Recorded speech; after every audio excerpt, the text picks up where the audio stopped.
the human being inutil, yan ang masakit sa akin nung na-mayor ako. Kasagsagan yun ng droga.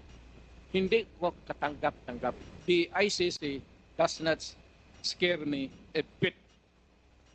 They can come here anytime. I did it for my country and for the young people dyan sa droga. No excuses. No apology. If I go to hell, so be it. Alam mo siya, sa totoo lang, kung meron man pinagkatao na talagang umaano sa Diyos, siguro talok, mas malamang pa ako sa iyo.